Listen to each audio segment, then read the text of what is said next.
Então vamos continuar o estudo no livro de Provérbios, capítulo 27. Nós fomos até o versículo 6, mas vamos ler o versículo 5 e continuar. Então, Provérbios, capítulo 27, versículo 5, a partir do versículo 5. Diz assim: melhor é a repreensão franca do que o amor oculto. O que Salomão está dizendo? Vamos dizer assim: um amor que diz que ama, a pessoa que fala que ama, mas e não faz nada, será que ela ama? Se a pessoa fala que ama, está dizendo aqui, melhor é uma repreensão manifesta, ou amor franca, de com amor oculto.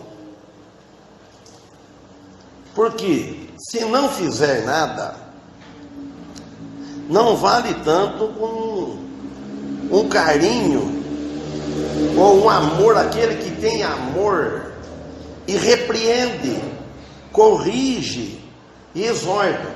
Às vezes a pessoa ama, mas não faz nada, não corrige a pessoa, o irmão. O irmão fala que ama a igreja, ama o irmão, mas não corrijo ele, eu não falo nada. Tudo que ele faz está bom, não procura exortar, não procura animá-lo. Então, é a mesma coisa, um amor oculto, com uma repreensão franca, uma repreensão que, com sinceridade, ele é franco, ele fala. Então, isso que quer dizer? Aqui ele fala a você: fiéis são as feridas do que ama, mas enganosos os beijos do inimigo. O que ama, quando mostra nossas faltas, não é aquele que ama. Quando ele mostra nossas faltas, ele não é um que destrói. Ele não está destruindo a pessoa, prejudicando a pessoa. Aquele que ama, o fiel, aquele que nos fere, às vezes ele nos magoa com alguma atitude, com uma pregação, com uma correção, com falar. Ele nos corrige, deixa a gente magoado. Aí fala que fiéis são as feridas do que ama, porque ele ama. Aquele que ama, ele exorta, ele corrige. O pai que ama o filho, ele corrige o filho. Ele fere o filho, deixa o filho triste. Dá umas palmadas. Corrige o filho, porque ele ama. Agora, em vez de destruir, sim, ele vai ajudar. Ele é um ajudador. Aquele que nos fere, que deixa nós tristes. Fiel, ele é um ajudador fiel. Por outro lado, o que lisonjeia e beija, tem aquele que lisonjeia, ele adula bastante, começa a adular, começa a fazer um elogio, de um modo exagerado. Ele não é o fiel, ele é o inimigo. Que ele está dizendo, enganosos os beijos do inimigo. Ele beija, ele declara que tudo está maravilhoso, tudo é alegria, tudo está bom, tudo está bem, quando na realidade não está. Não é assim dito por Deus, que é o enganoso, não é assim. A palavra de Deus nos corrige. Lá em Hebreus diz que ele corrige a quem ele ama, e exorta, e açoita todo aquele que recebe por filho, porque ama. Quando nós estamos corrigidos, né, percebendo que nós somos corrigidos por Deus, sabemos que Deus nos ama. Quando você vê um cristão que tudo ele não está seguindo o caminho como ele deveria seguir, ele não está vivendo como ele deveria viver na vida cristã, e tudo correndo bem para ele, é de desconfiar. Mas Deus não corrige, Deus corrige o seu filho. Então por isso, o 7 ele fala: olha bem, a alma farta pisa até o favo de mel, mas para a alma faminta, todo amargo é doce. Olha, aquele que está cheio de fartura, ele esbanja, ele joga fora, ele não valoriza. Aquele que está cheio de fartura, tem de tudo, fartura, tem de todos os bens, a casa está cheia de conforto. Ele fala, ele pisa, desfaz, joga, desperdiça. A alma farta de mel, está cheia. A alma farta pisa até o favo de mel, porque está enjoada, está cheia. Mas para a alma faminta, todo amargo é doce. O que adquire as riquezas sem trabalhar, acontecem essas coisas. Alguns pegam uma herança, ele é trabalhador, ele aumenta, ele produz. Mas outro pega a herança, uma herança dos pais, acaba com tudo. Aquele que ganhou sem trabalhar, não entendendo o que ele tem, ele não entende o que ele tem, como o que ele tem, não custou nada para ele, e portanto ele não aprecia e não valoriza. Vocês notem bem, é isso que acontece entre o mundo, que as pessoas que recebem as coisas de mão beijada, vamos dizer assim, não fácil, ele não valoriza. Por outro lado, a alma faminta, sendo rico ou sendo pobre, ele está falando da alma, sendo rico ou sendo pobre, depois de ganhar o que tem, acha valor até naquele que não tem. Quando ele conquista algo que ele não tem, ou trabalho, ou que seja, até aquele que parece que não tem valor, ele dá graças a Deus. O resultado, o assunto, nós devemos dar graças a Deus por tudo, por ter bastante e por ter pouco, até pelas dificuldades. Agradecer a Deus deve estar no vocabulário do cristão todas as manhãs. Cada manhã que nós levantamos, devemos orar, agradecer a Deus pela noite que nos deste, agradecer a Deus pelas almas que nos deste, pelos irmãos que nos deste. É o meu hábito de orar. Oro pelos irmãos, pela igreja, todos os dias. Eu acho que os irmãos também têm essa prática, porque o Filho de Deus clamar ao Pai, pede pelo bem, pedindo pela saúde, pelas nossas famílias, para aqueles que não são convertidos. Aí no 8 parece que ele muda de assunto. Olha bem, qual ave que se vai para longe do seu ninho, tal é o homem que se vai para longe da sua morada. O lugar que Deus propõe para cada indivíduo, este indivíduo não deve se ausentar daquele lugar. Não deve, não é bom. Deus permite, mas não acredito que ele aprova, que o marido deixa a mulher em casa e fica dias e dias fora, ou meses, para poder sustentar a casa. Deus permite, mas Deus não aprova essa lei. Ele não deve ausentar da casa, do lar da mulher, dos filhos, porque o diabo ele aproveita da situação. Assim é como uma ave que voa longe do seu ninho, ela corre o seu risco. Ela corre o risco, uma ave que vai longe do seu ninho, tem os gaviões. Então, assim é o homem, que ele não deve ausentar da sua morada por um longo tempo. Acontece isso, cristãos fazem isso, porque a necessidade, não tem um ditado popular, que os irmãos vão responder na hora. O que é que faz o sapo pular? Quem é que não sabe? Levanta a mão. Tem alguém que não sabe o que faz o sapo pular? Bom, o já levantou a mão. Quem sabe? Quem responde, o que é que faz o sapo pular? Isso é ditado popular, que eu vejo falar desde uma criança. A necessidade. Nós que era da roça, né, irmão Daniel? Do lado saía muito essas coisas, né? Então, a necessidade faz o marido trabalhar longe, vice-versa.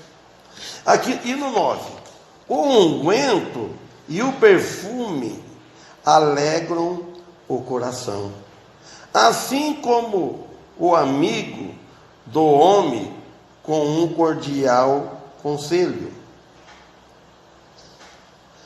Ele fala do conselho sincero da alma, aquele que demonstra sinceridade. Tem o ditado também que o conselho, se fosse bom, não seria dado, seria vendido. É ditado popular. Tal conselho vem primeiro da Bíblia e é de Deus. Todos os conselhos que nós cristãos, nós damos para alguém, nós damos baseado nas Escrituras. Nós conhecemos aquilo que agrada a Deus, aquilo que não agrada a Deus. Nós conhecemos, nós cristãos, que estudam a palavra, nós sabemos aquilo que convém, aquilo que não convém. Não deixe o teu amigo e nem o amigo do teu pai. E não entre na casa de teu irmão no dia da tua adversidade. Melhor é o vizinho perto do que o irmão que está longe. Viu como é que é a sabedoria de Salomão, como ele diz? Então você deve ter uma boa amizade com o vizinho perto, que às vezes é melhor. Você vai pedir um socorro a qualquer hora. Hoje está fácil, né? Tem o telefone e tal, né? Você liga para o irmão. Mas o vizinho está perto, e com o irmão longe. Então não deixe o teu amigo, não é para deixar, e nem o amigo do teu pai. E não entre na casa do teu vizinho, da tua adversidade. Tem outra que fala diferente, eu esqueci. Eu acho que é a 21. Lê, irmão Daniel? Fala que eu esqueci agora. O versículo 10.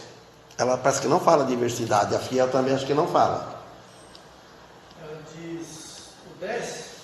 Leia o 10.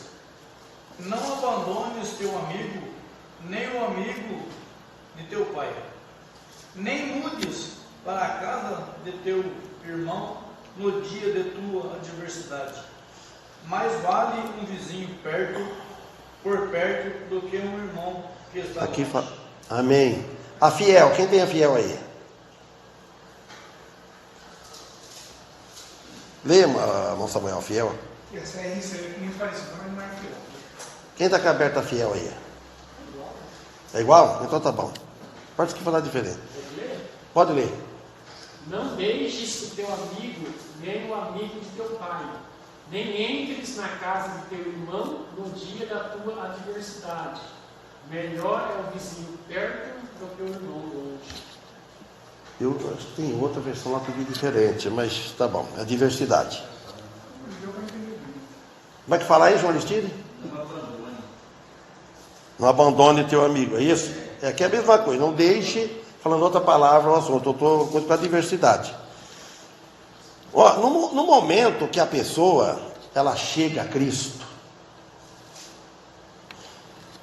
Olha, isso serve para os dois lados. A pessoa que aceita Cristo, no momento que ela aceita Cristo, né, e tudo muda para ele. E no momento, né, que a pessoa chega mais perto de Cristo, o cristão, se ele chegar perto de Cristo, ele chega na aliança. O cristão, quando ele aceita Cristo, ele casou com Cristo, individual. Porque ele uniu com Cristo. A igreja ainda não casou com Cristo. A igreja ainda não. Como igreja. É o dia do encontro com Ele. Mas, quando Ele vir nos buscar a igreja. Agora, então, quando ele se encontra com Cristo, os afetos, as afeições, as relações mudam muito. Porque se ele não mudar nada na vida dele, então ele não chegou em Cristo. Como resultado, os seus seguidores, os seus companheiros cristãos, companheiro de Cristo, chega a ser mais próximo do que os próprios parentes sanguíneos. Perceberam isso, irmãos? Quando nós convertemos, quando aceitamos a Cristo, a família cristã, nós, filhos de Deus, ficam mais próximos de que a família sanguínea, que não são crentes. Porque a família sanguínea, que não é convertida, ela é parente aqui. Irmão, ou pai, ou mãe, ou marido, esposa, vice-versa.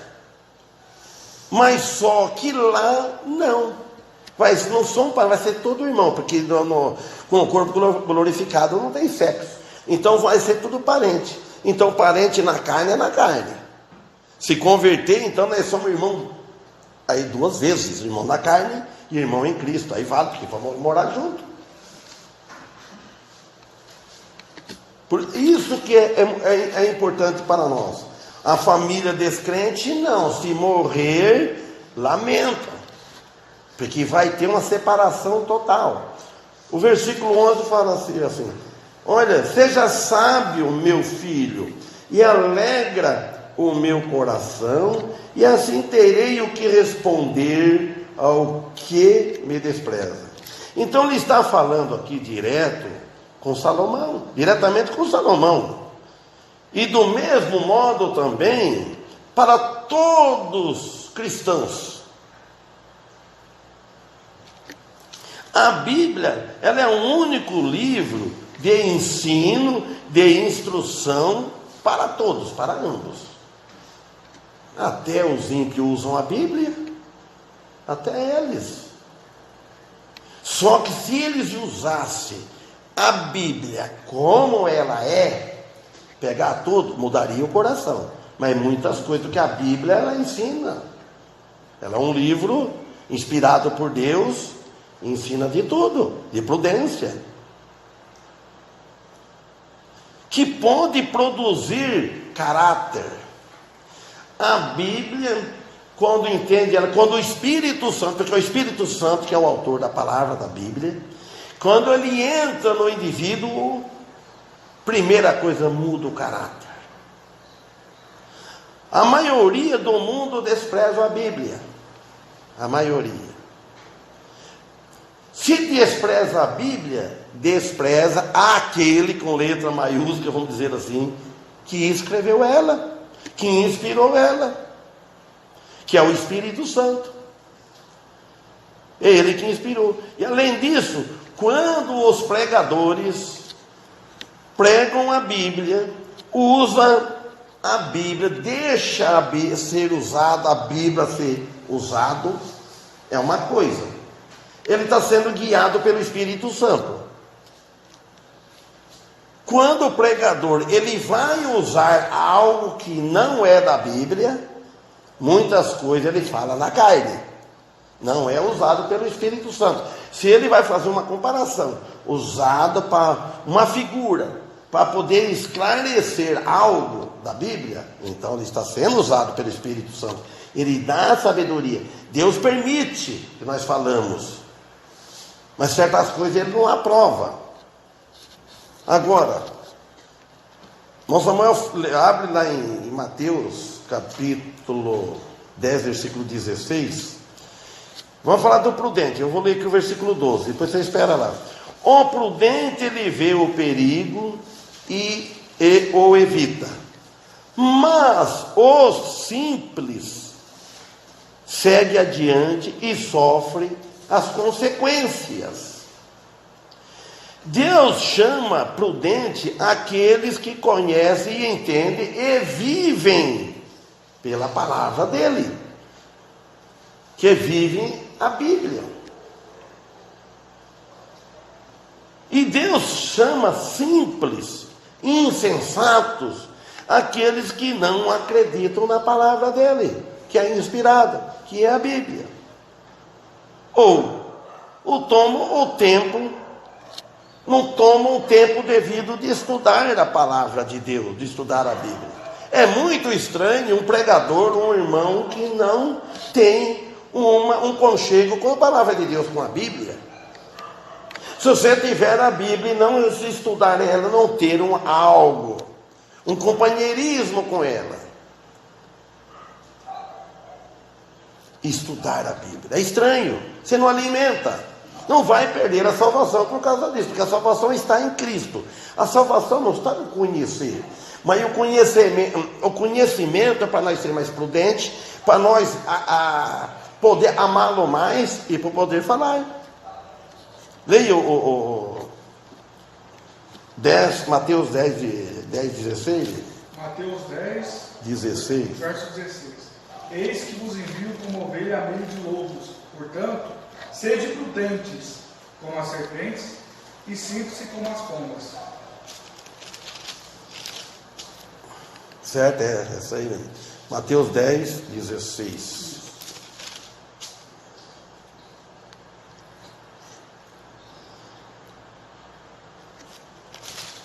Vi Marcos.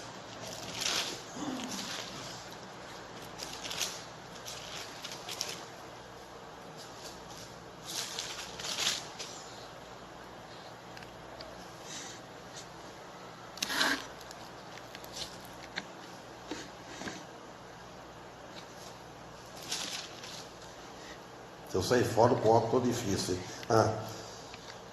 Eis que vos envio como ovelhas no meio de lobos. Cristo, ele os envia, falando para quem? Para os discípulos, para aquele que está no capítulo aqui, no versículo 1, né, do versículo 2, versículo 3. Então ele falando que ele envia como ovelhas no meio de lobos, porque a maioria dos lobos estão, não vou dizer a maioria, estão nas igrejas. Nas igrejas tem muito. E ele está mandando, eu te envio, falando para os cristãos verdadeiros, os discípulos verdadeiros. Eu vou te enviar